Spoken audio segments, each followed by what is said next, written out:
1,60,00,000 যে আবেদনকারী, তার মধ্যে 26 লক্ষ বাতিল হয়েছে ফর্ম।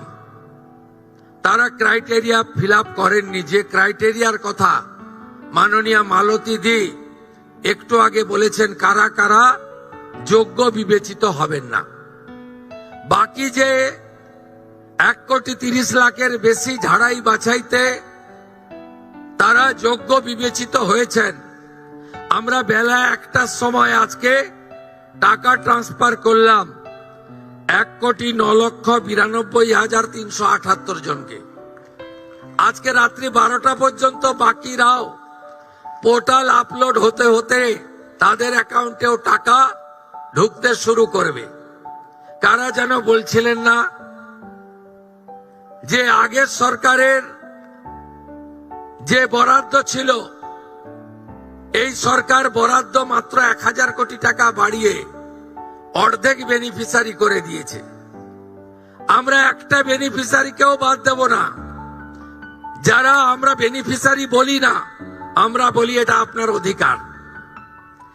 আজকেই আমরা 1 কোটি, ইতিমধ্যে 1,10,00,000-এর অ্যাকাউন্টে ঢুকিয়েছি, যার মধ্যে আমাদের তফসিলি জাতি, শিডিউল কাস্ট মা বোন দিদি রয়েছেন 26,63,555 জন।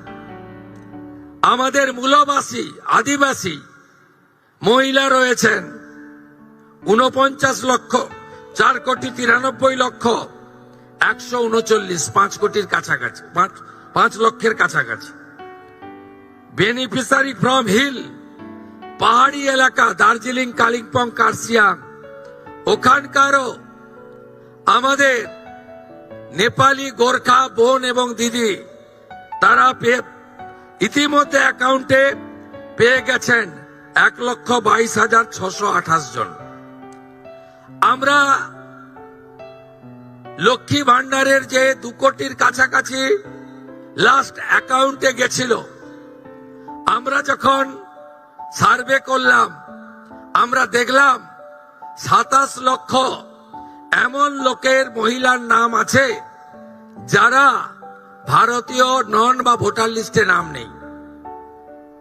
এক্ষেত্রে কিভাবে মৃত ব্যক্তির নাম আছে, এখানে থাকে না এমন লোকের নাম আছে, 3 জায়গায় ভোটার লিস্টে নাম ছিল, 3 জায়গায় টাকা অ্যাকাউন্টে ঢুকছিল, এমন লোকের নাম আছে।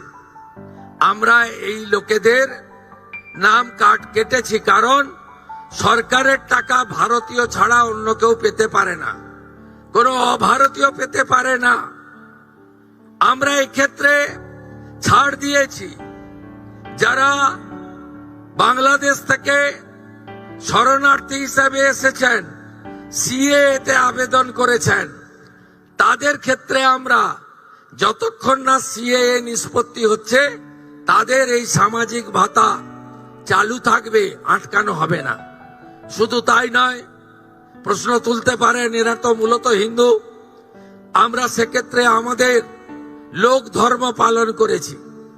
যারা ট্রাইব্যুনালে অ্যাডজুডিকেট হয়ে ট্রাইব্যুনালে আবেদন করেছিলেন, তাদেরকেও আমরা যতক্ষণ না ট্রাইব্যুনালে তাদের বাতিল বলে ঘোষণা করছে, তাদের এই ভাতা চালু রাখার সিদ্ধান্ত গ্রহণ করেছি।